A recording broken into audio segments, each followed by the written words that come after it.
Somebody saying, I want to grow my business, but I don't have money. Oh, you tell them that is exactly why you must do it.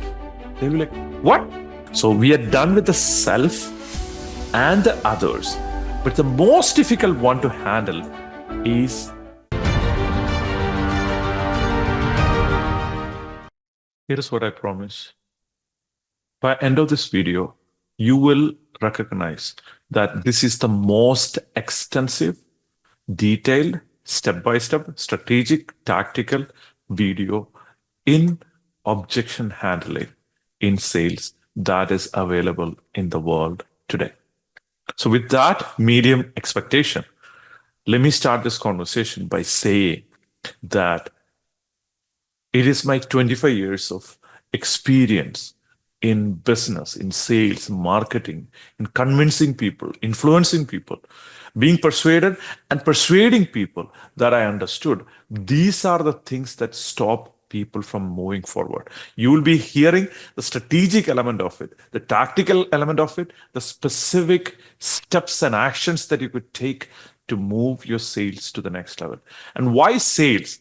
Because I think and I strongly believe that in business, in life, being able to influence somebody is one of the most powerful tools in every aspect of our life, in every aspect of our business.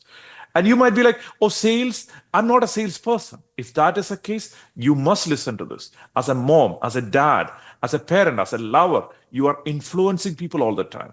And in order for you to influence people, you need to truly understand another human being, how they think, how they operate, so that you could move the needle more next level. So welcome to this street. And this is my gift to entrepreneurs all over the world who are striving for excellence, striving for a remarkable future that they could dream about and which I did not have when I started. So I'm gifting it back to you.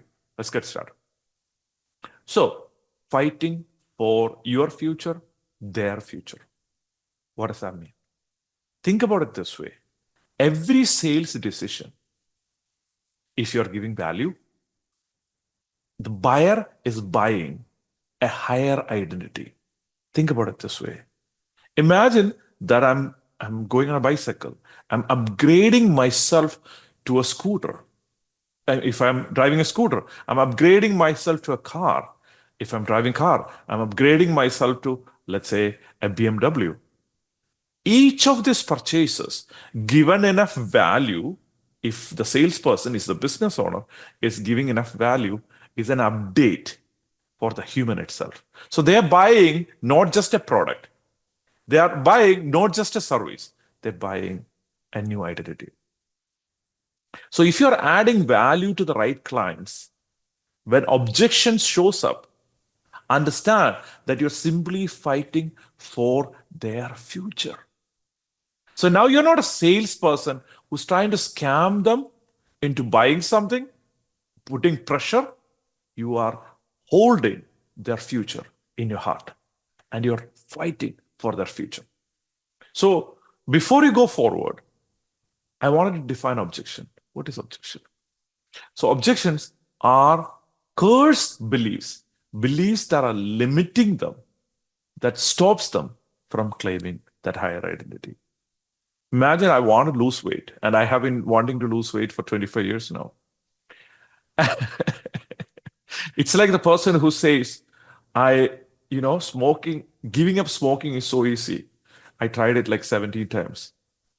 So some people for a lifetime, they're trying to do certain things, right? So what is stopping me from losing weight? There might be beliefs about health, about diet, about things that are stopping me from taking action on it, staying consistent on it. And this objection that they are throwing at you is nothing but that limiting belief, that cursed belief. So as an angel, as an angel who helped me to save me from my misery, you as a salesperson, you as a business owner, you stand up for my identity. So my objections almost always shows up as questions. These are the questions of concern. What if I do workout and I don't enjoy it? What if I eat healthy and it's going to be boring? I'm eating cardboards all the time. I heard a woman talk about this. Like, I want to eat healthy, but all the healthy food tastes like cardboard. Oh my gosh, you. Like, do you understand what I mean? So all these questions, they show up as objections because I'm afraid to move forward.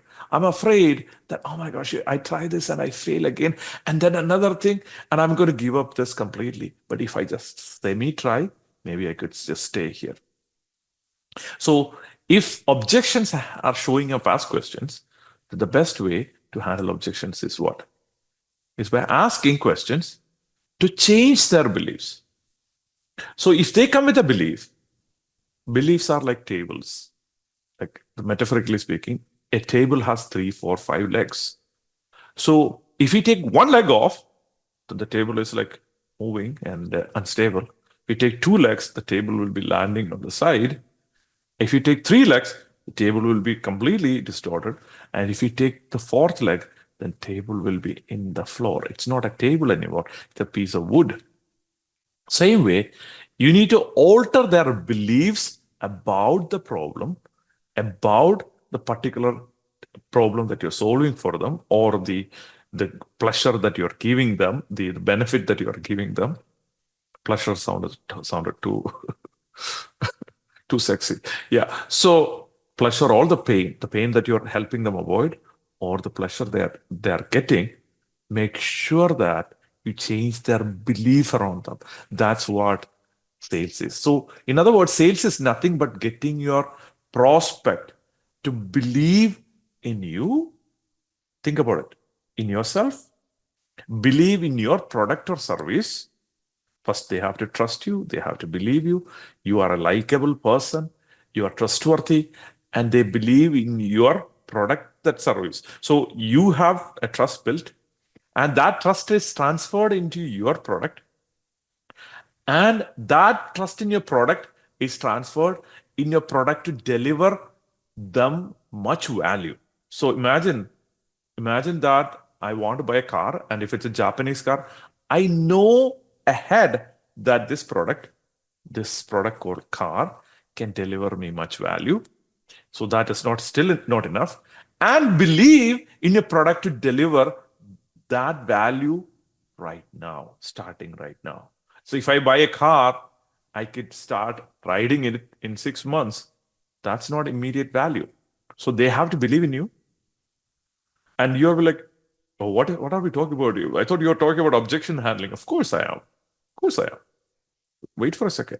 We need to understand the foundation in order for you to build a building. We need to lay the foundation too, right? So one, they have to believe in you. If they believe in you, it's less objection. And for that, think about it. You have to believe in yourself. Like, you need to have high self-image. People who are really successful in sales, people who are really successful in business, people who are really successful in managing a large sales force, they're really good at respecting themselves. They have a very high self-image. So they believe in you, they believe in your product, they believe that your product can deliver value, and they believe that value will start delivering from today, not from 20 years from now. Got it. So once they believe that, sale is done. Your job is to take away the things that are in front of them that's stopping them from believing that. So objection handling hack number 1. We'll be sharing so many hacks throughout this conversation. The first hack is tackle fake objection. So fake objection is they're just throwing away like something, like some objection. So for example, I don't have time. Okay, I don't have time. This is a busy season for me. Okay, so here's what you say. I hear and appreciate that. Let me ask you this. If there was time, if time weren't an issue, would you move forward today? Do you see that? All of a sudden, they are called out on their fake objection. If it is fake, they will let you know. I need to talk to my wife too. something else, something else. So you need to tackle it with confidence. This is why you're getting them to decide and move forward and claim their higher identity. Yeah. So in order for you to claim their higher identity, what has to happen? One, they have to step up. So for that, you're asking, hey, if time wasn't an issue, if money wasn't an issue, are you willing to move forward today? They're like, yeah. Okay, let me make sure that this is reconfirmation. So let's say now we understand that time is his objection. Money is his objection. Money is her objection. So now we ask that question, we follow up through another anchor. You anchor that into their mind and say, okay, just to be clear, if time not being an issue, you will be good to go, right?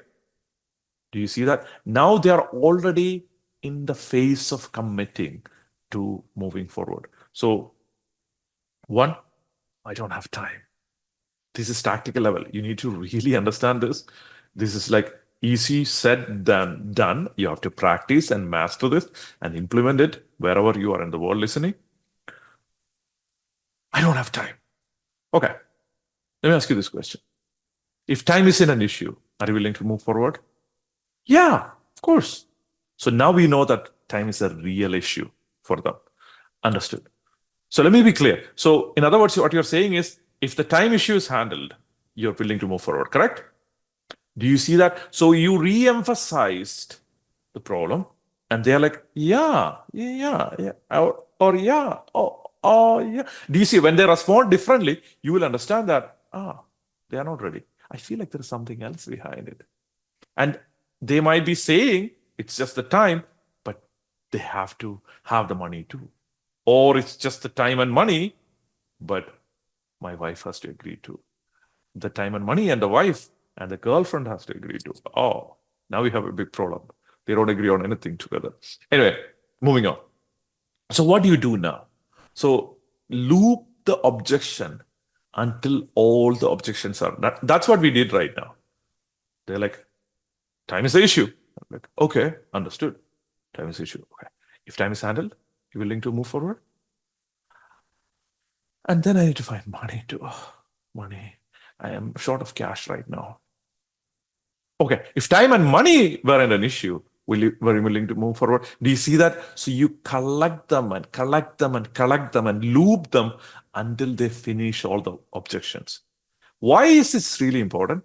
Because you don't want to be sitting at the end of the sales conversation, whether you're selling nuclear reactor or safety pin, depending upon the sales conversation, at the end, it will be like dreading to have a conversation where you're like, I'm so tired. This guy is just giving me BS answers left and right, versus you handle all of them together, then you could handle all of them at once.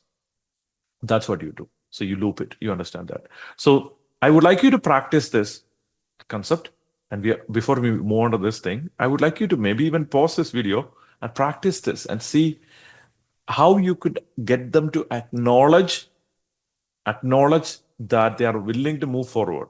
So first you acknowledge them and tell them, hey, I understand. Oh, I see what you mean. Okay, but price was not an issue. Are you willing to move forward? Okay, let me make sure that I understand you right. Okay, price being handled, you're willing to move forward, right? So you reaffirm that concept. So that is the foundational layer of managing objections. Once you have the foundational layer of managing objection, then I would like you to teach you a technique. A general technique that will specifically help you tackle a lot of objections. And then we are going to go deeper and deeper into it, the science behind it, the total 12 objections that we have and how to handle each of them. And then the psychology behind it. And when can you know that you're handling the objection and they are moving forward towards your direction, so on and so forth. So much exciting stuff if you want to make money this year and grow your business to the next level. Okay, so feel, felt, found. So somebody saying an objection, this is how feel, felt, found. And you might have heard a version of this before. If not, really pay attention to this. Here is what you say. They say objection. Okay. Oh, Sundays don't work for me. Sundays are difficult for me. I get what you feel. And actually, a lot of our best clients have felt that way. But you know what we have found? Feel, felt, found. I get how you feel about Sundays. And actually, a lot of our best clients have felt that way. But you know what we have found? People who are committing to Sundays, they are the one who are winning this game of losing weight. Do you see what I mean? So feel, felt, found. So you are actually making them feel understood, showing that it's not a normal thing, and it has happened to our best successful clients, and that here is a new data that you might be ignoring. People who commit on Sundays, they are the best people because they have a lot of time. They're able to lose weight. They're able to gain this. They're able to grow this. They're able to get this product and move their life to the next level. This is the feel, felt, found. This is one simple tactic that you could use. Another simple tactic would be when somebody is telling you time is an issue, Sunday is an issue. You know what? That is exactly why you must do it. It's a reframe. It's called a reframe. So essentially what you're saying is their objection, whatever their objection is, that is exactly why they should commit. And they will be like, confused. What? Why? But why are you saying that?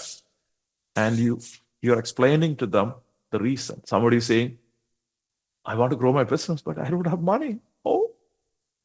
But you tell them, that is exactly why you must do it. They'll be like, what? What do you mean? That is exactly why you do it.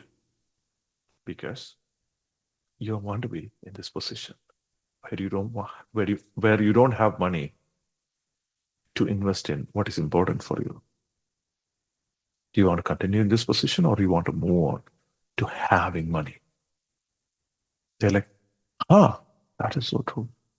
Yeah, just move forward. Do you see what happens there? So when somebody throws an objection, understand that they are stopping them from claiming their next self.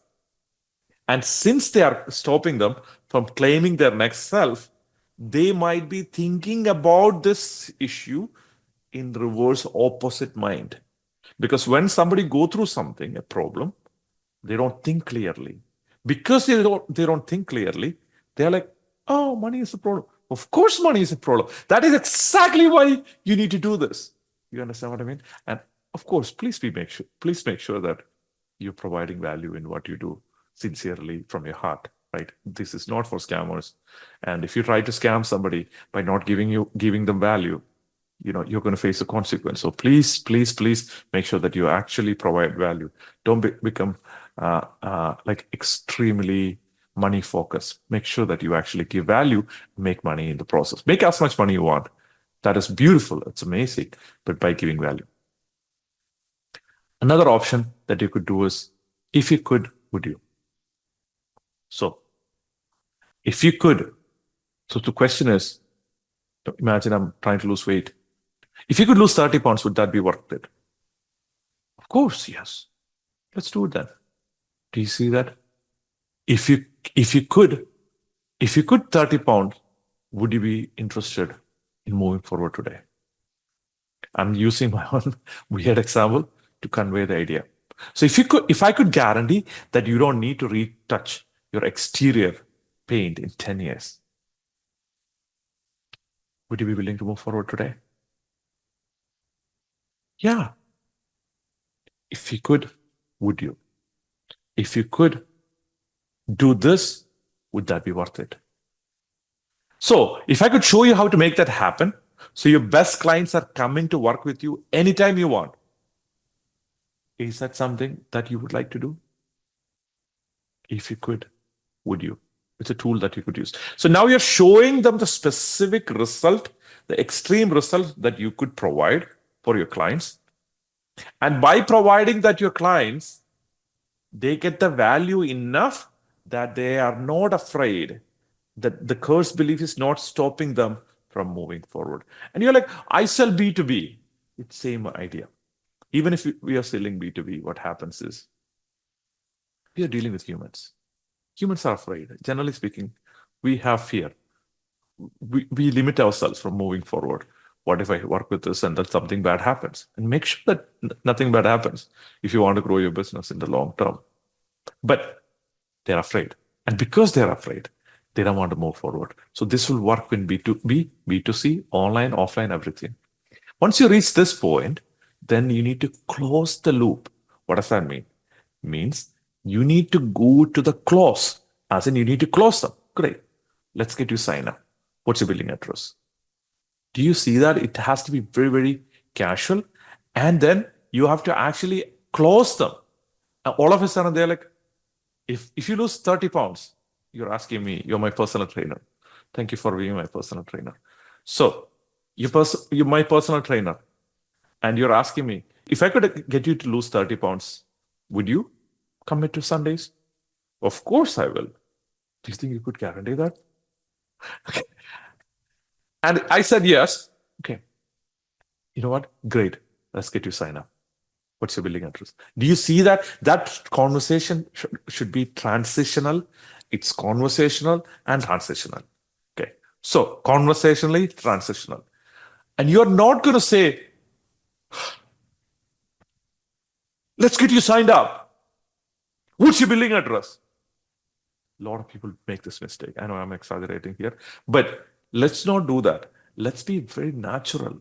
Don't get too excited with the sales. Like a lot of people tell you, you have to be really excited. You have to do the chicken dance while you close. No, close is very, very simple. You know what? Let's get you signed up. What's your billing address? That's it. Right? Do you want GPay or bank transfer? Do you want Google Pay, credit card, or bank transfer? Very, very simple. It's a very matter of factive way. You understand matter of factive way? Do you want to pay using Google Pay or bank transfer? So you're giving them an option to decide to move forward without any strain. You're not pushing it, just helping them move forward. Now, moving on to the objection, I need to think about it. So I would like you to understand, emotionally, people want to believe you. They want to buy. You need to help them in the stage of objection handling. You need to help them to get their logical brains to justify the purchase decision. That's what you need to do. So for that, you need to understand there are two things in the last point of sales. Some people have objections. Some people have obstacles. Obstacles you cannot go past. Objection you can go past. So what is an objection? Objection, like I said, is an expression or feeling of disapproval or opposition, a reason for disagreeing. That's what an objection is. When they disagree with something you said, it's a belief. Objection is a belief. Objection is a belief, so you could handle that.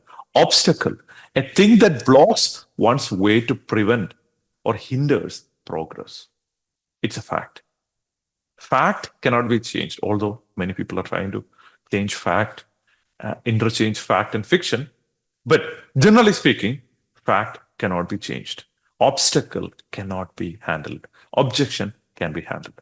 So in order for you to deeply understand objections, I'm going to talk about Dr. Ellis's onion model.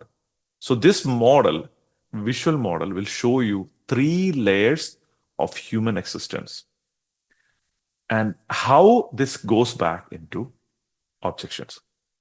So the first level is circumstance. Circumstance is other people. Look at life too. And understand from this point, I would like you to understand this conversation at least in 2 dimensions. So the first dimension is you want to close a sale. Second dimension is you need to understand where you live. If you are living in circumstance, what is circumstance? The government is not paying me enough. Tax is too much. The prices are going up. Oof. I cannot handle this pricing thing situation.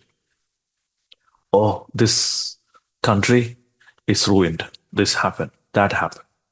You're living in circumstance. People who live in circumstance, one, not only they fail, unless they move into the next level, which I will share with you, but also attract other people who live in circumstance into their world. If you're like blaming the economy for your life, then you will invariably find another person who will blame economy. And then you become clicked with each other like a gear. And then you both will blame economy. And this becomes your belief that stops you from moving forward. And when you're trying to sell something through your business, all you're attracting are people who believe in the same crap. Now you're trapped even more because they're not buying from you. Why? It is just because they believe what you believe. Strange, right? Which is the first step. Second step is others. Others meaning, oh, my wife. Oh, my husband. Oh, my boss, my colleague. And this is one more layer inside of the onion, as you could see. Like you moved one more layer inside. I'll go a little bit deeper into how each of the 12 objections are mapped to each layers in a second. But before that, understand that now you're getting closer. You're getting to the middle part of the onion peeling process. Others, it doesn't work. Others, oh no. People who say, I don't have time, I don't have money, outside things, circumstances, it's less likely for them to buy than people who say, oh, it's my wife. If I talk to her, if she agrees, it's fine. If I talk to my CEO, if I talk to my CFO, then yeah, I could work with you. You understand what I mean? You will understand. Like, I have to get approval from everything from my CFO. I know I hate it, but those people are closer. Which brings me to my third point, which is self, which is the inner core of the onion, which is self. I need to think about it. I am not interested. I will get back to you. I'll get back to you could be outside too. But let's say for now, for our conversation, let's assume these are inner objections, which is self, which means you feel like I'm in charge here. It's not my wife. It's not my husband. It's not the government. It's not the taxes. It's me. I'm in charge of it. This is where people have avoidance, meaning they're like, it will show up as, I'm not interested.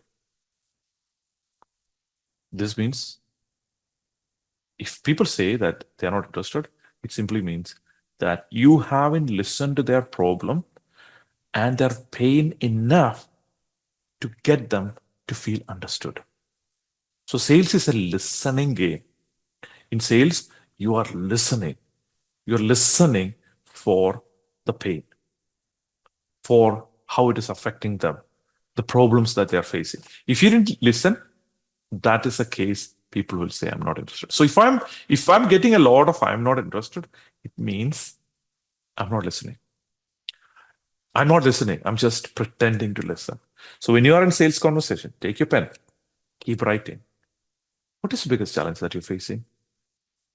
Okay. How is that affecting you? Okay. What's your ultimate goal with this project? Okay, got it. Okay. How is that going to benefit you? Got it. Keep writing really fast. And they will be really thrilled to see that you're writing because somebody cares. Like, they're caring enough to write. And if you use an iPad or laptop or something, keep typing too.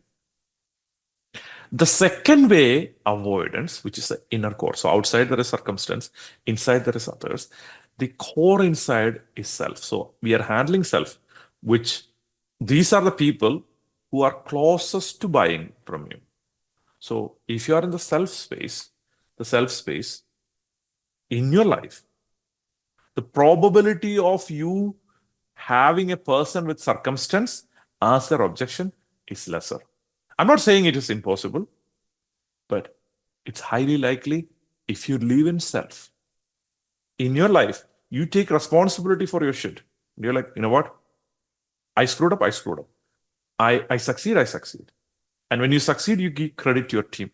We did it. When you fail, you're like, I fucked up. It's my mistake. Right?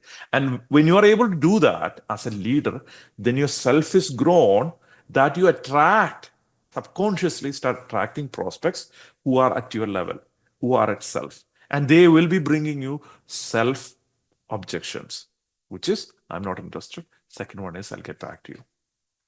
So when somebody says they are already in self, they are not saying, I need to talk to my wife. They are saying, I will get back to you. That's when you would reaffirm their self by saying this. Here is the thing, Mr. Ambani. I have been helping businesses to scale and grow for almost 2 decades right now. The 2 decades of helping businesses, anybody who said, I'll get back to you, they never get back to me. That means you and I are not going to work together. Is that what you want? This is calling out straight. Is that the outcome that you want? Is that the result you want? The moment they're like, no. I actually want to grow my business. Now you're telling them to connect with their self when they're bluffing and saying, I'll get back to you. They never get back to you. Do you get back to them? The salesperson. You're on a call with somebody from sales for something, vacuum cleaner, 2 a.m. Oh, sorry, yeah, this is so interesting. It's so exciting. I'll get back to you. And you never do. I never do. Nobody does. That's why tell them that. Hey, I've been doing this for quite a long time. To know that people who say they get back to you, they never do. I don't. When I say I'll get back to somebody, that means we are not going to work together. And the new business probably might not grow to the next level with this program. And it might grow other ways. Is that what you want? You call them out on that. That's how you handle the self. The third one is, I need to think about it.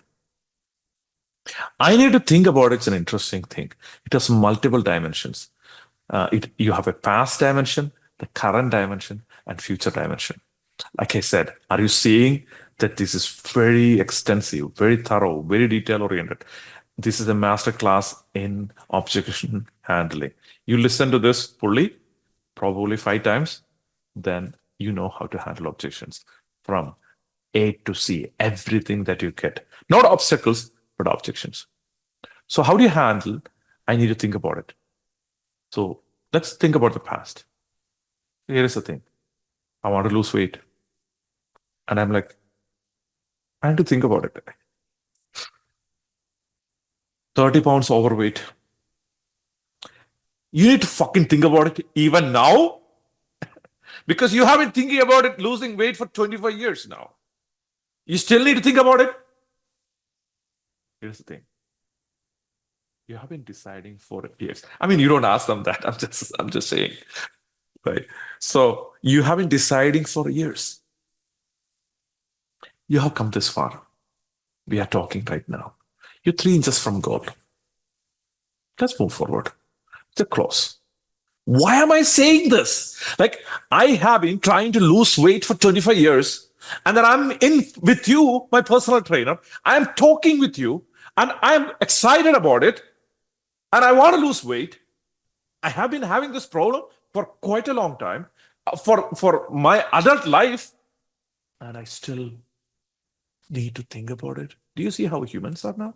Like, the species, because we are afraid, because we have believed that I don't want to work out. I don't want to eat healthy, nice, nutritional food. I just want to eat some sweets and stay fat. I'm talking about me, not anybody else, okay? Just me. This is how you handle the past criteria. Another option is, here's the thing. Maybe you are here because you struggle to pull the trigger in the past. How many personal trainers have I gone to? How many health diets have I tried? How many weight loss app or exercise apps have you tried? Here is the thing, Ruble. Wake up. You don't tell any of this. I'm just showing you the truth about it, right? I'm not talking to me. Yeah, although I might be talking to me. So here is the thing. You might have struggled to pull the trigger in the past. That's why you're here, because you're still saying you need to think about it. You are ready to lose weight or not. Either way, it's fine with me. What do you want to do? That's how you handle the past. Another option is how much not deciding cost you in the past. This is what I want you to ask me. Not deciding, how much did it cost you in the past in terms of weight? Every year, New Year's, you say that you want to, but you never commit to, probably. How has it cost you? Like constantly, perpetually thinking about it. Do you want to keep on thinking about it and not pull the trigger, or you just want to decide and move forward? What do you want to do? Do you see that? So that's how you handled, I need to think about it. But the beautiful thing is, a person who says, I need to think about it, he's saying he need to think about it, not the circumstance, not others, which is a good thing for us. So how do you handle the present? For the present is you tell them to take them to the future, and you ask them the Jeff Bezos test or the rocking chair test. Jeff Bezos, when he was about to start Amazon, he asked this question. I'm making good money right now. If I start Amazon, I might fail. If I don't start, I'm going to be fine. But which one will I regret when I'm rocking when I'm 80-year-old, I'm rocking in a chair, not starting Amazon?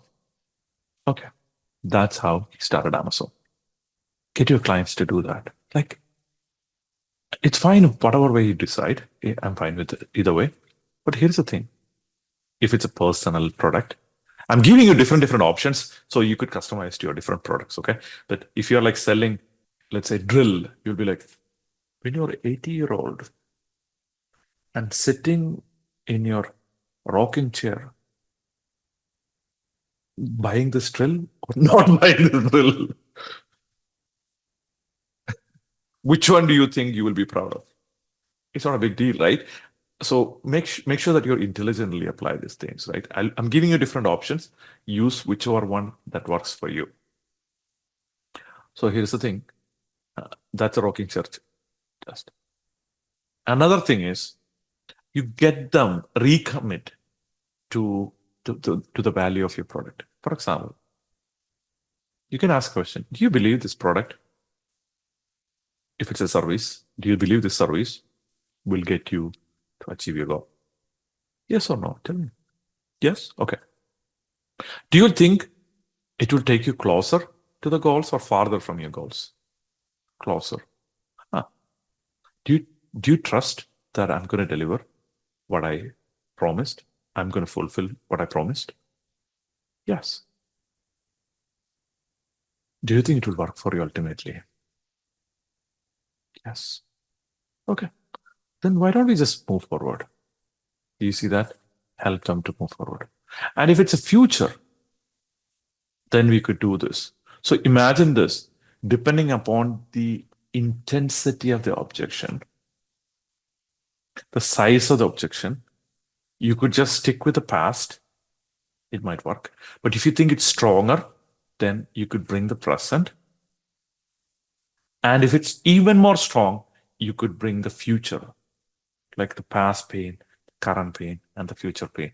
Past gain, the current gain, and the future gain, what they're going to get from taking action, breaking through this belief called obstacle. So here's a future thing. So here's a question for you, Oprah. If you keep doing what you're currently doing for the next 10 years, what does your business look like? What does your life look like? Ask this question. And they're like, I think it sucks. Option number 2 is, let's consider both options. Working with me, not working with me. Both are risk-free. The only one is guaranteed to not get you the result. So I'm helping you build your business to the next level. Another option is you just go do the stuff. But here's the thing, both are risk-free, because with me, you get to experience it and try it before you commit to it. Okay. So both are risk-free. But my question to you is, one of them will not provide you the result you want. One of them will get you closer to your goal. So why don't we test it? Why don't we move forward with it? Do you see that? So how do you want to pay for it? Google Pay or Visa? Okay. And here's another thing. I need to think about it. This is where we are, right? I need to think about it. Okay. So you're saying you are going to eventually do it, right? So here's the thing. If you're going to eventually do it, you might as well do it today. If you're going to eventually do it, you might as well do it today. Yeah. So how do you want to pay for it? That's how you handle the inner core of the onion. And two more pieces we have done with this conversation. Isn't that awesome? Right. So we are moving on to the next level. I need to talk to my blank, which is authority. In the onion, there are inner layers, which is self, then the second layer, which is other, and the outside layer, which is circumstance. We are moving on to authority. I need to talk to my blank. I need to talk to my wife. I need to talk to my husband. I need to talk to my sister. I need to talk to my colleague. I need to talk to blank. So understand this. In psychology, people who live in circumstances, they are focused on the outside.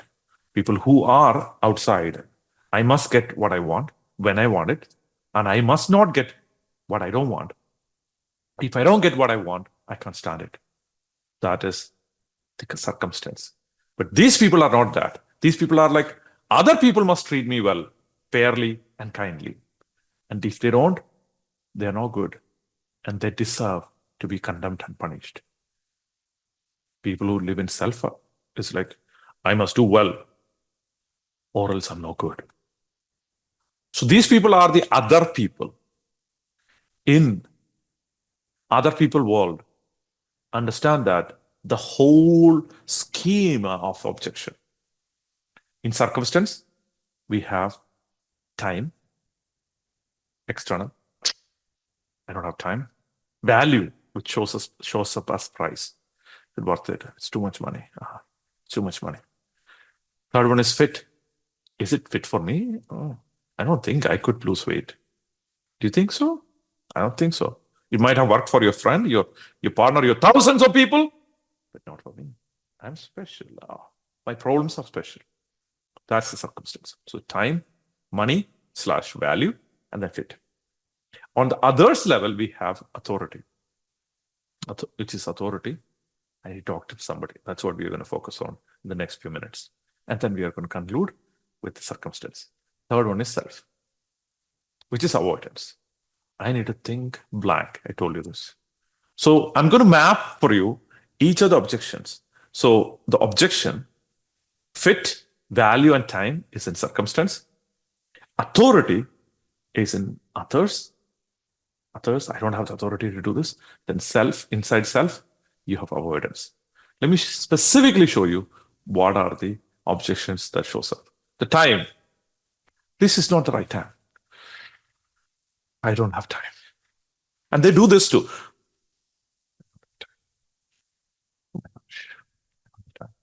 Second one. So you have two objections there, right? Second one is value. I cannot afford it. Another one in value is, why is it costing a lot? It's too much cost. The price is too high. These are all values. Do you see that? Again, these are value. These are all circumstance. I can't afford it. Not me, the other people. My credit card will not approve it. The bank will not approve it. I can't afford it. I'm not in control of life. I can't afford it. Why is it costing a lot? Price is too high. The fit. I'm not sure this is for me. I need more information. Familiar? Sounds familiar? I need more information. I'm not convinced it will work for me. Do you have a guarantee by any chance? This is fit. I'm not sure it works for me. I need more information. Do you have a guarantee? Next one is authority. An authority, I need to run by someone else. It could be a partner, it could be a wife, it could be a mistress, it could be an employee, CFO, CEO, whoever. And finally, we covered this part already. I will get back to you.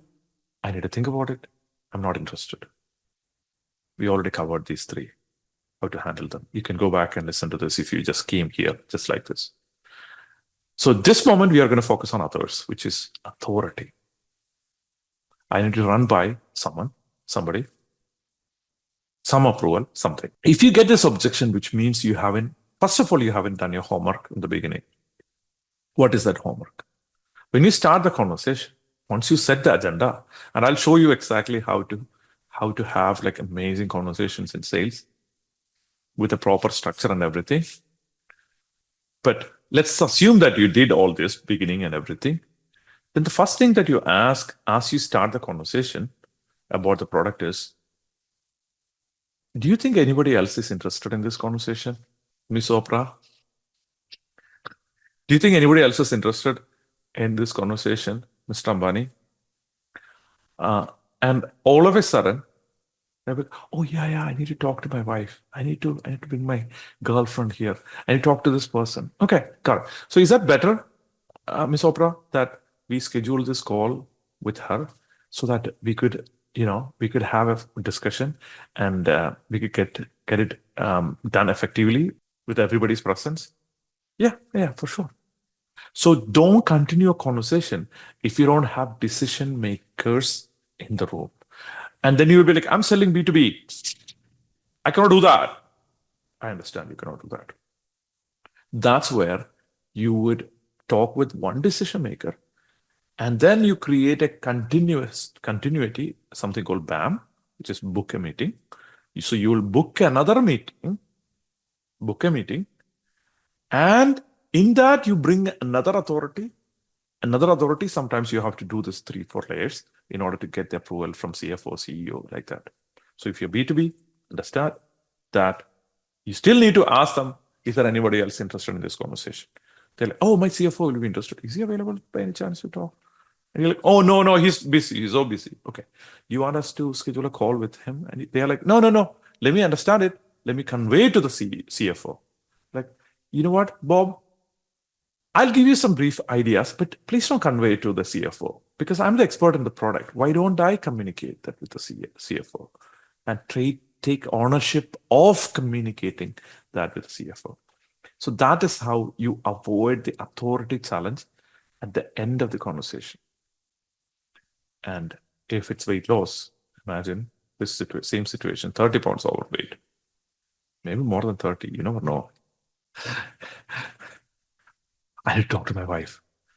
Okay.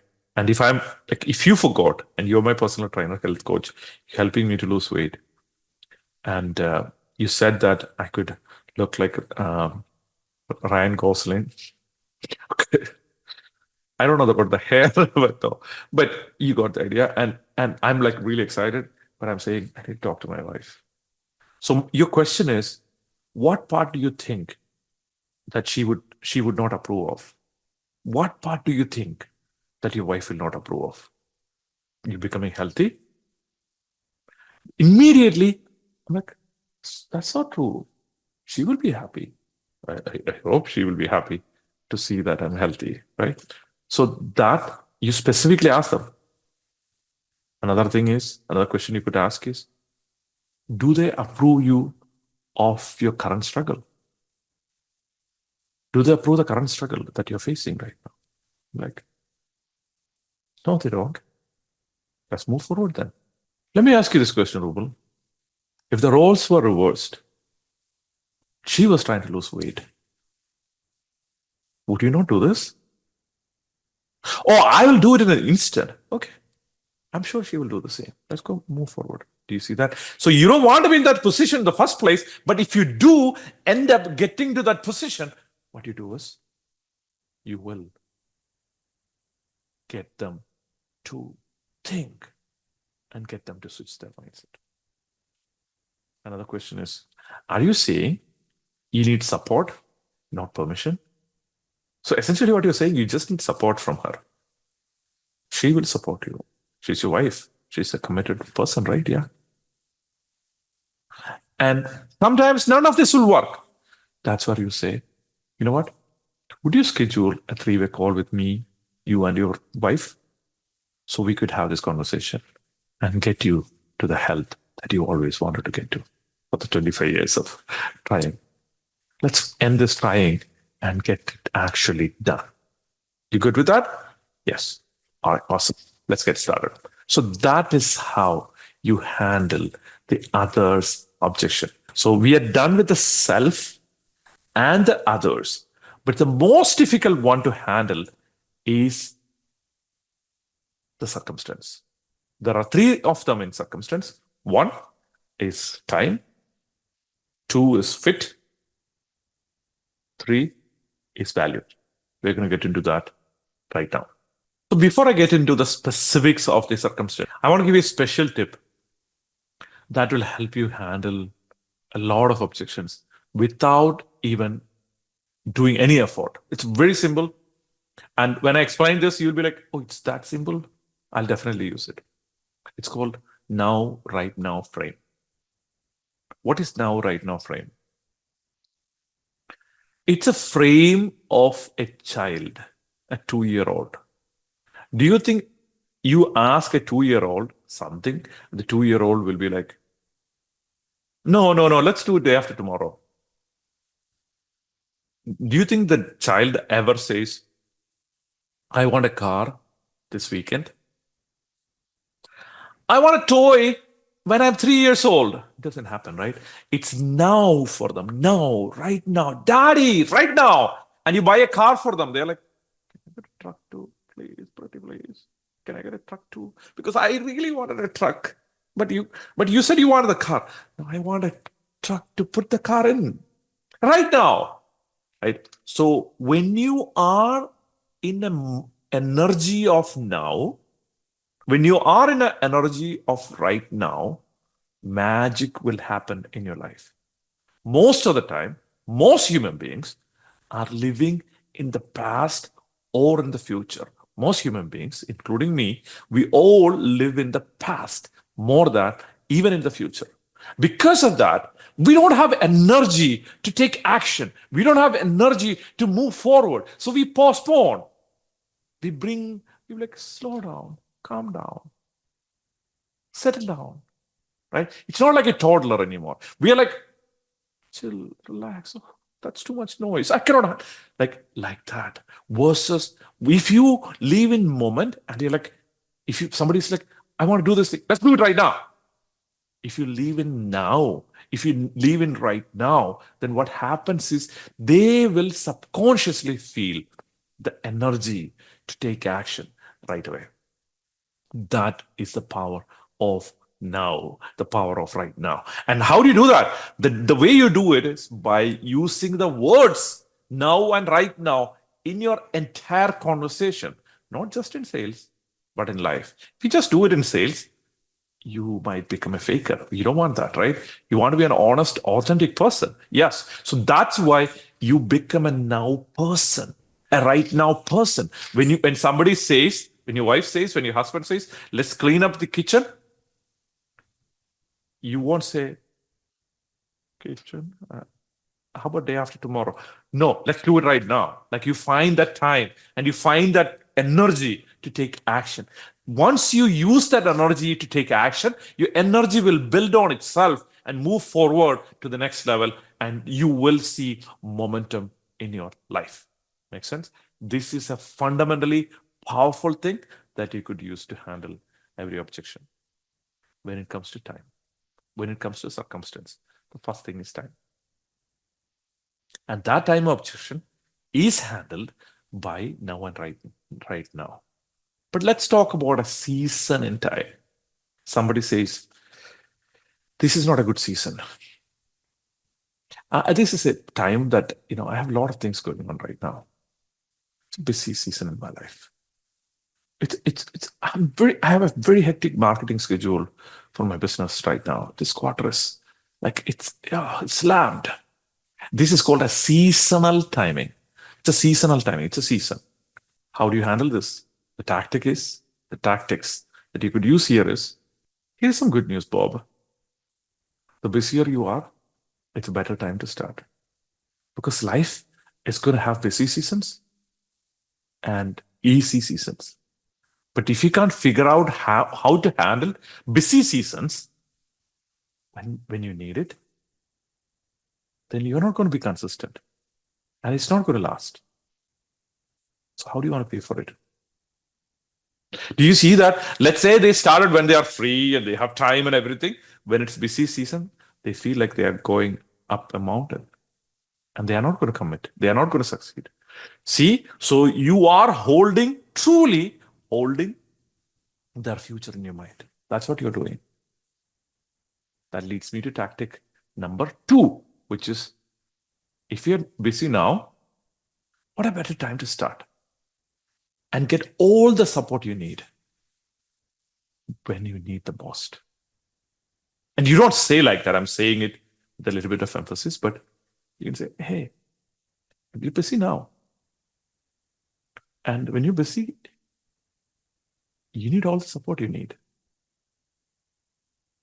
Use it now. Tactic number 3. Let me ask you this question. John, do you have more time? Did you have more time last year than 5 years ago? No, I'm busier. Do you have more time this year compared to last year?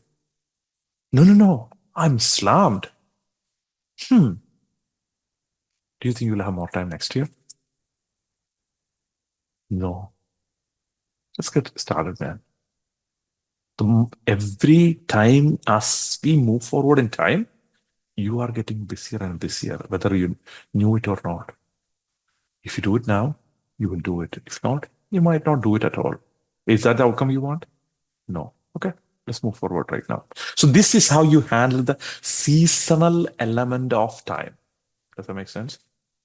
Now moving on to daily time. Oh, my day is slammed. Too many appointments, too many conversations. Oh my gosh, too many clients I have to deal with. I don't have any time in my day. My day is tightly packed. Let's say the prospect is saying that. It's a tactic. I used to believe this too, until I read 4-Hour Work Week by Tim Ferriss. That's when I heard this thing called reverse Parkinson's law. Basically, tasks will expand to fill the time that you have. So if a project needs 3 months and you give it 3 months, then it will finish in 3 months. And if you say that the project has only 30 days, it finishes in 30 days. If something takes you 2 hours, if you give it 1 hour, then it will finish in 1 hour. That's reverse Parkinson's law. Here's the thing. Once you add exercise to 1 hour into your life, then all of a sudden, you will have more time, actually. You have more energy to do the things that you want to do, and you will do more efficiently. Don't you want to be more efficient, Ruble? Yes, I do. Okay, so then make sure that you work out with me for 1 hour a day, and then eat healthy food 3 times a day, and then you're good to go. And you're going to be healthy. Do you see that? This is the day-based time. It's not seasonal time. This is not a busy part of my life, area of busy time of my life. This is, I have busy days. The next one is when and then trap.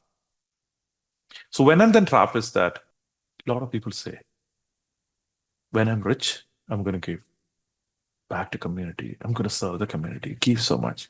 When I'm poor, I don't do it. Isn't that logical? When I'm poor, I cannot give, right? I mean, you should understand that. It doesn't work that way. When you're poor, you give from that. When you're rich, you give from that. When you're wealthy, you give from that. So when and then is a fallacy. When I have time, I'll do it. When I am done with this, when I go to China and come back, I'll do it. When my kids go to college, I'll do it. It never happened. It's a trap. You tell them this is a postponement mindset. You're basically postponing by saying this. Let me be honest with you. Can I be honest with you? you have a postponing mindset. You're just postponing it. You don't want to work out. You don't want to eat healthy. You really don't want to lose weight. You just want to say that. Yeah, I mean, you don't need to say that to people right away. But if you have rapport, yeah, why not? Or you could try this tactic, which is, here is the thing, Ruble. This kept me stuck for last several years. I call it the when and then trap. You don't go to hospital when you're healed. You go to hospital when you're sick, right? That's how.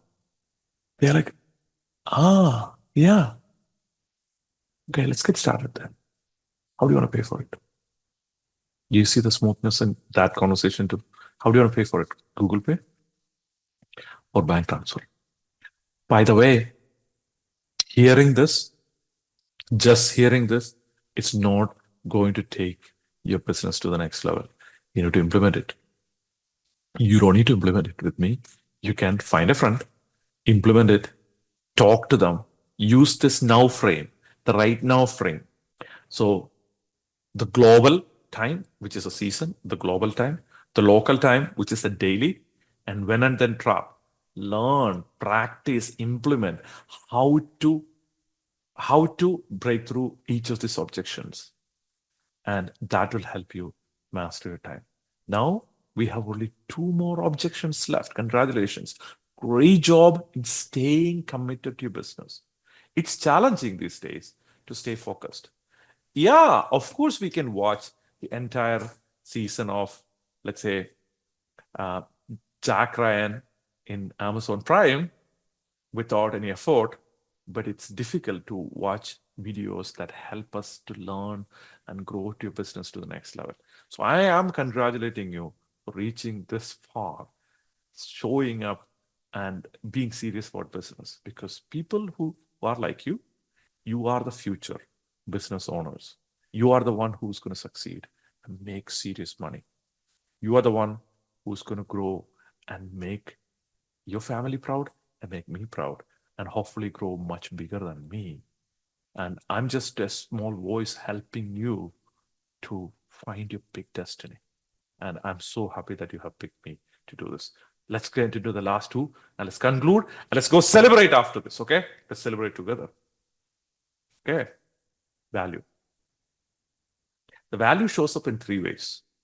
I can't afford it. Why is it costing a lot? Price is too high.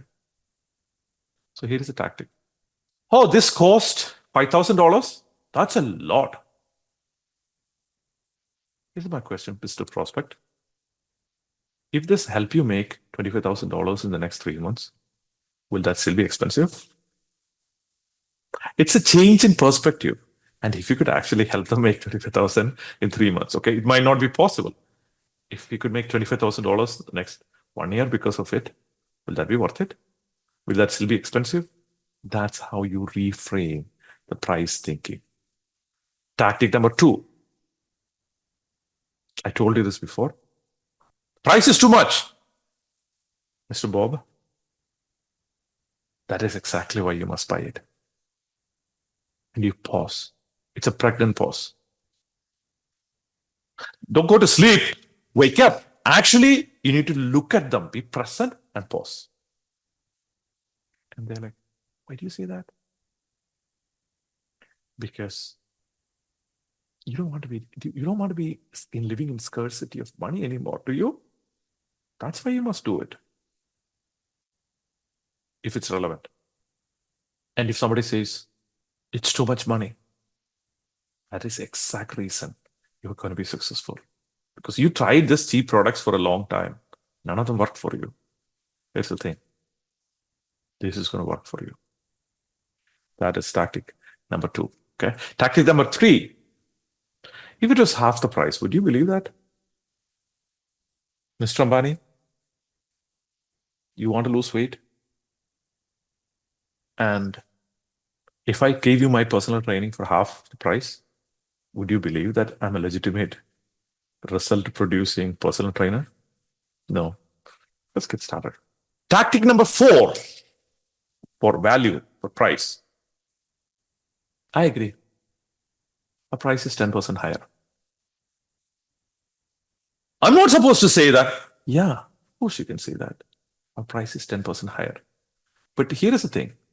Overall cost for you is 25% less. I'll give you an example. Are you concerned about the price that you're paying right now or the actual cost? I have several examples. I'll give you an example of a water heater from Dubai. If anybody listening who listened to me teach that, just say, I listened to this. Okay. So there's a company who's doing several $1 million worth of sales in water heaters in Dubai. And they came to me like, there's so much competition. We are not able to sell. There's Chinese companies coming and doing this thing. And I couldn't initially figure out like how to find a solution for them. Because I'm like, Chinese product, almost similar, everything good. And it's several dirhams less. What do they do? Then I paid attention to what they were saying. Their product, if it's installed, nothing needs to be done for 7 years. For the Chinese product, after 1.5 years, there will be one maintenance. And one maintenance in Dubai will cost 100 dirhams. The water heater is around like 300. So 3 maintenances, the Chinese water heater, which saves 50 dirhams, entire saving is done in half the maintenance. I told them the cost of owning this water heater, the Chinese water heater, is 250 plus 100 plus 100 plus 100, because you will have 3 maintenance. It's 550. The cost of owning our water heater is just 300 dirhams. Do you want to pay more money and have more inconvenience, or you want to have a water heater that you placed and it works forever? What do you want? By the way, Bob, if due to some reason you have to have a maintenance issue for the water heater, we will not only pay for your maintenance for the next 7 years, but we'll give you 50 dirhams every time we come for maintenance. Every time we come for maintenance, we'll give you 50. So you are going to save supposedly 50 dirhams right now by buying the Chinese water heater.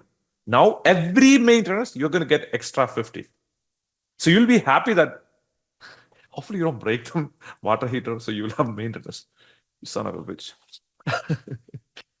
Okay. So price is high, but the cost is lesser.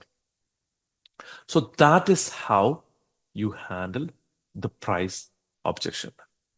Now, the final objection, which is, I'm not sure this is for me. This is the last one. Oh my gosh, you are so committed.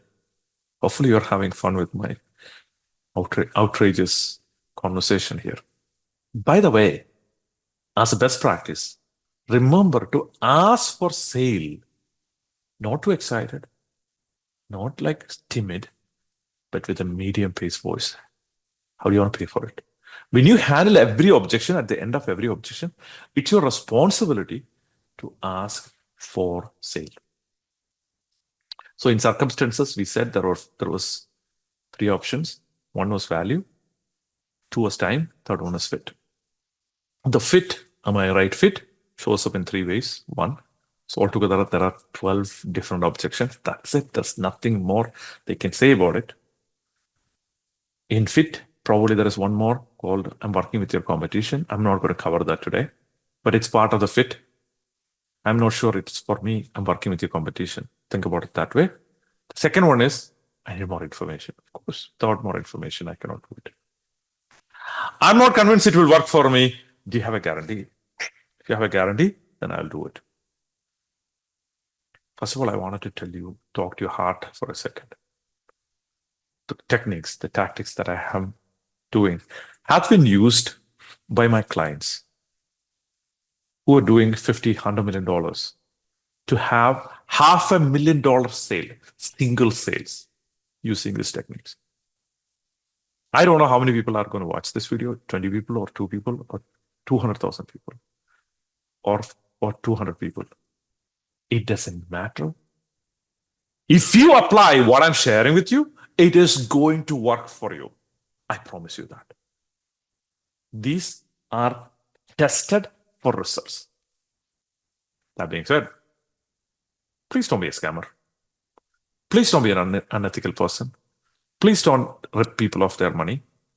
Provide value from your heart. What does that mean? It means that if you are doing something in this world, please be honest. 95% of the time, 5% of the time, we are all dishonest. We all lie. But 95% of the time, be honest to yourself. Become a valuable human being who's giving value to the world. We have way too many scammers in this world. We have way too many liars in this world. We have way too many cheaters in this world. Let's be an honest person giving value in your business. Your personal life is your personal life. The way you want to experience life, that is your business. But become a net value provider. Even better, become a true value provider. Okay? Please do that for you, your joy, your happiness. So you are fulfilled. I don't want bad money in my life. You don't want bad money in your life. You want good money that makes you be more fulfilled. Let's build a world together that is filled with ethical people. So my plea to you, my dear friend, is that if you don't honestly think that your customer, your prospect is a fit, please don't sell to him. Please don't, for your own good, because you're not going to succeed in the long term. In order for you to succeed in the long term, be honest. Tell them, I'm not a right fit. Go to this person. Do that? Yeah? Put that. I will do that in the chat. If you're here, if you reach this far, I know that you're a truthful person, but still write down. I will do that. I'll be honest. Okay. What does a fit objection mean? Fit objection is a sign that you did not listen enough. It's a sign that you didn't listen enough because they don't feel that your solution is a fit for them. What does that mean? It just simply means that when they shared the problems, you didn't listen, or you didn't even ask what problems they are facing. Your job is to prevent this thing from happening first. And if this happens, and if they give you the not fit objection, I'll show you how to handle that. But understand that top 10% salespeople, top 10% influencers in the world don't get this objection. And please understand that your politicians are salespeople. Please understand the diplomats are salespeople. Negotiators are salespeople. Parents are salespeople. Lovers are salespeople. Kids are salespeople. Teachers are salespeople. Spiritual leaders are salespeople. What an outrageous thing to say, but true. Everybody is a salesperson. They're selling an idea or a product or a service. Everyone else selling something. When you go for an employment interview, you're selling yourself, right? So if you look at, if your kid is selling you to buy his toy or her Barbie girl, everybody is selling all the time. Your thought is a sales tool. You're thinking. When you open your mouth, you're selling. I am selling you the idea of how to handle objection handling. I'm selling you on the idea of staying in this video so that I could help you claim your higher destiny. And your belief is like, oh, should I watch this video? Should I go watch the cat video? Should I watch another entertainment, another joke, another comedy, another short? Versus you're sitting here and listening to me. Why? Because I am doing my best to get your attention back to this. And you did amazing sitting until now, which is why I believe that you're going to be one of the successful person who's going to make your family proud, yourself proud, and hopefully, in my own simple ways, I'll be proud of you too. Okay. That being said, let's get into the final objection.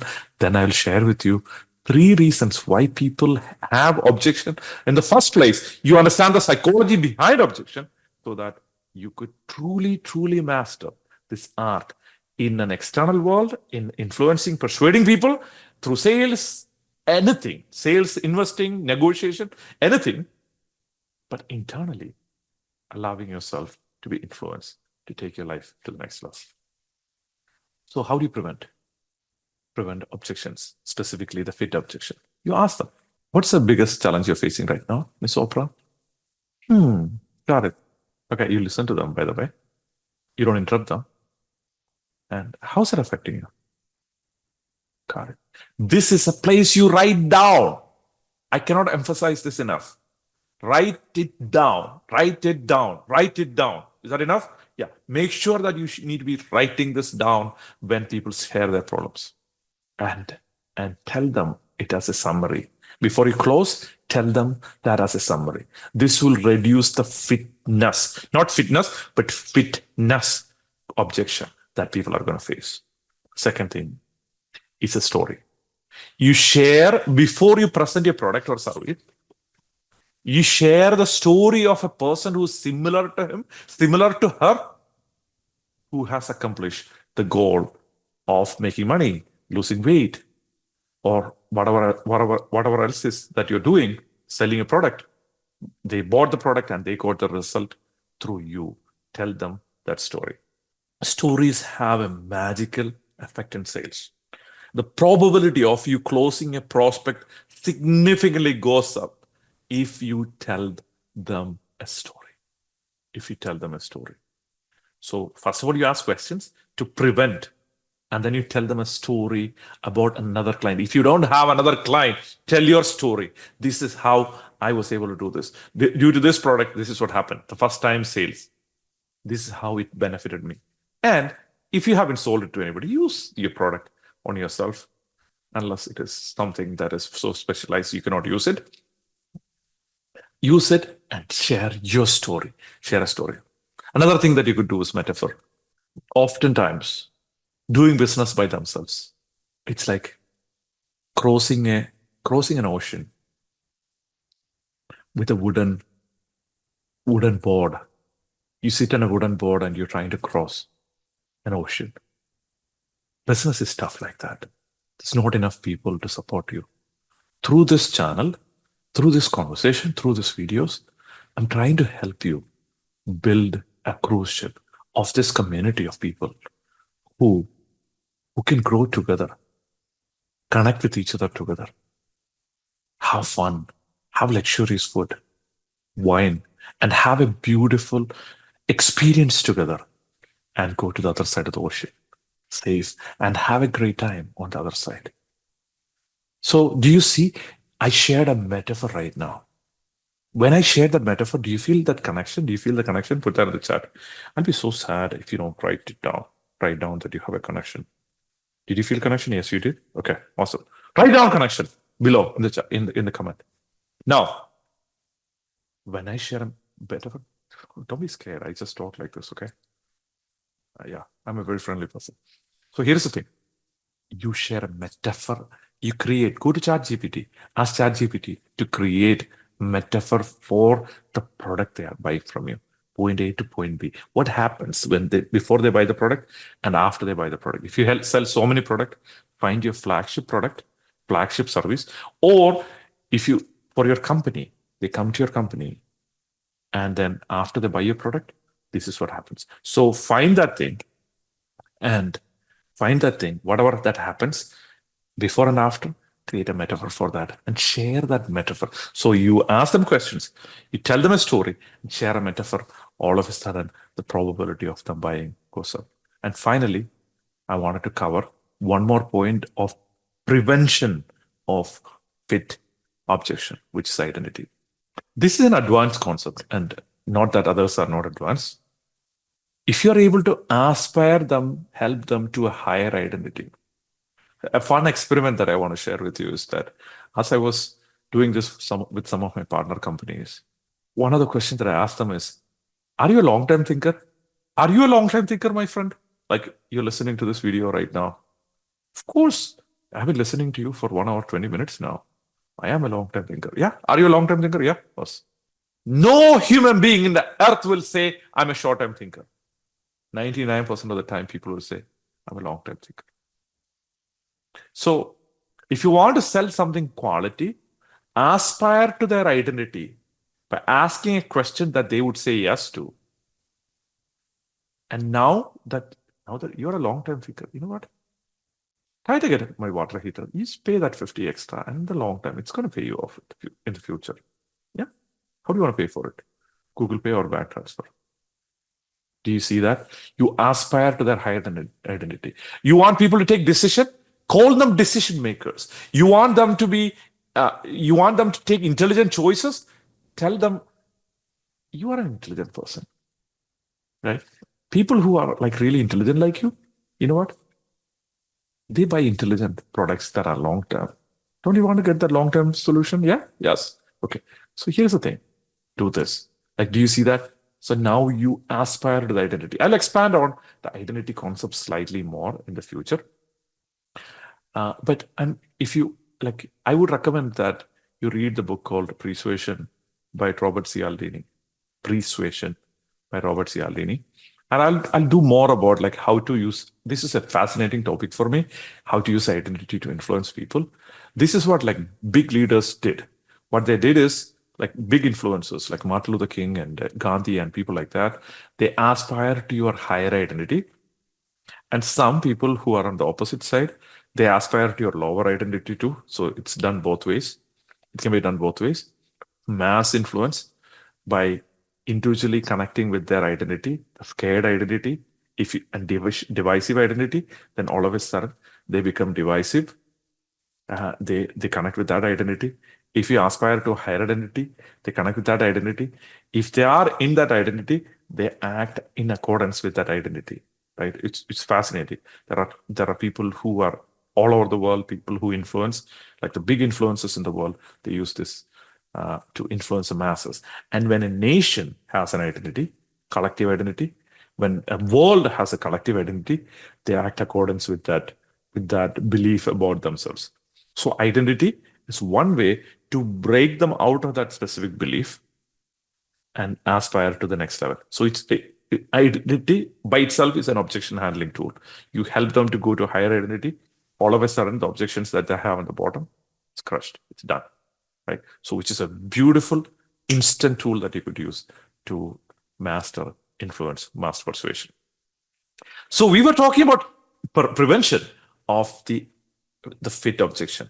Now let's talk about the cure, which is they are already saying that it's not a good fit. What do you do? So my question is, it's not a fit for me. Okay. If this was perfect, would you do it? We want to see if it's a fake objection. Yeah, duh, for sure. If it is perfect, you do it. Okay. So okay. Here's the thing. It's not perfect, but it has this. Why don't we move forward? If this got you this, would you care about the details of how it works? For example, if it helped you lose 30 pounds in 30 days, 30 pounds in 90 days. Okay. We don't want to cut off the leg, right? Yeah. So if it helps you lose 30 pounds in 90 days, do you care about the details of how it works? No. Okay. Here's the thing. I'll work with you for 30 days or 90 days. And if you don't lose 30 pounds, you don't need to pay me. You pay me in advance, but you don't get the result, you don't pay. I'll give you a refund. Really? Yeah. Okay. Let's move forward then. How do you want to pay for it? Google Pay or Visa? Somebody's asking, I need more information. What information can I share that will get you to move forward today? Do you see the questions framing? What information can I give you that will help you to move forward today? Another question. What is missing in our product or service? It's a weird question, right? Which we would normally ask. What do you think is missing in our product? You need support. You need to be talking to somebody every day. Okay. For 1 hour? That is a therapist. I'm kidding. Okay, I got it. If I add it, will you be willing to move forward? Okay. Here's another question. What specifically make you feel that it's not a good fit? What specifically make you feel it's not a good fit? Oh, it doesn't have. Got it. If I handle that, are you willing to move forward? Like that. Can you tell me what you're looking for in this? That you don't see it right now? That's how you handle the fit. Is it a fit for me? And I would like to get into the final portion of this conversation. This is a truly final portion of this conversation, which is 5 reasons why people don't take action. Why you need to know is because this is a fundamental psychology behind objection. If you master this next 5 minutes, less than 5 minute conversation, then everything else will make more sense to you. Hopefully, you're sensing that you understanding the depth of this conversation, how it could help you master sales, master influence, not just selling, not just selling product or influencing prospect, handling objections. This will help you master persuasion and helping people to take action even when there are situations where they don't want to take action. So why don't people take action? Number one, lack of courage. They don't believe in themselves. By the way, when I'm sharing this with you, I want to be humble in honesty that it's my own mistakes. All these things that I'm teaching you, I'm teaching from my mistakes. The mistakes that I've made in sales, the mistakes that I made in myself. So it's not about my glory that I'm sharing. I was dumb enough to go through these experiences to have to learn it myself. Please don't do that to yourself. So these 5 things that I'm sharing with you is a crux of everything that I have shared. But as I'm sharing with you, these are the things that stop me from taking action. So I'm not teaching you or preaching you. I'm just teaching me. I'm teaching me to be a better persuader. I'm teaching me to better influence you. So at this point, I wanted you to know that I'm a student of yours, because through this conversation, I'm learning through you. So I'm thank you for being here so that I could learn from you. Okay, with that, the first thing that stopped me from taking action is lack of courage. I did not believe in myself. I was born in a village. My parents were amazing, are amazing. My dad passed away. My mom is still alive. And I had the freedom to think. I had everything in terms of support as from parents, although we didn't have a lot of money. And we went through some special journeys, which I'll share with you later. But I didn't believe in myself. Strange, right? I should be the person who should believe in himself. Didn't happen for me. Same way your prospects are not believing in themselves. Same way your church is not believing in themselves. Same way your community is not believing in themselves. Your followers don't believe in themselves. So if you want to influence them, have the courage starting with you. Second one is faith. I didn't believe enough in my opportunity, in my business. I was like, let's do it to survive. I started my first business just to survive. And I failed, lost $30,000. Why? Because I didn't believe in my business. I didn't believe in the opportunity. I didn't have faith. Entrepreneurship is about faith. It's faith game. That is a spiritual thing. My priest told me that. Yeah. So did he. Think about entrepreneurship. You're imagining something that does not exist, and you're working towards it, imagining that it's there. That is faith. So I didn't have enough faith in me. I didn't have enough faith in my opportunity. Third thing that stopped me from taking action was I didn't have vision, lack of vision. I didn't have a vivid end vision of how I could, if I took this action. I want to take action. But when I want to take action, maybe we'll do it later. Why? Because I'm not seeing the end picture. I'm not able to see the longer end picture. The fourth reason is lack of clarity. I didn't believe that taking this specific step would work for my business. Oh, it worked for this person, that person. It works for Bill Gates. It worked for this person. It worked for Joe. But I don't think it will work for me. I don't know. I'm not sure it will work for me. Lack of clarity. And finally, lack of speed. which is the mother of all the lacks, lack of speed. If you fix this one thing called lack of speed, it's highly likely that you will win. You will increase your probability. You're not guaranteed to win. If you don't do this, you're guaranteed to fail. But if you do this, you will increase your probability of winning. Lack of speed is a killer of businesses. I think I need to take action fast, and it will benefit. I will benefit from the energy flow. When you take action fast, it affects everything else. It affects your courage. It affects your faith. It affects your vision. It affects your clarity, which means if you simply take fast action, if you go from this frame of now or right now, your probability of winning goes up significantly. If you go act from that place of right now, and take action and learn things and move forward. You took this action, you came this far, you learned everything about sales objection handling, and you implement this, you start taking action from today and start committing to excellence and will not stop until you get to be remarkable, then you are going to win and move to the next level. And like I said, it's a message for me to learn as I'm teaching you, as I'm sharing this with you, my friend, so that your business can move to the next level. So embrace speed as your tool. Speed of action, speed of thinking, speed of clarity, speed of courage, speed of faith. And once you do have that faith in your business and believe in that opportunity, and you act fast, and when you go from that energy, every objection will be removed. Even obstacles will be removed because your faith can move the mountains, and let it move the mountains. See you next time.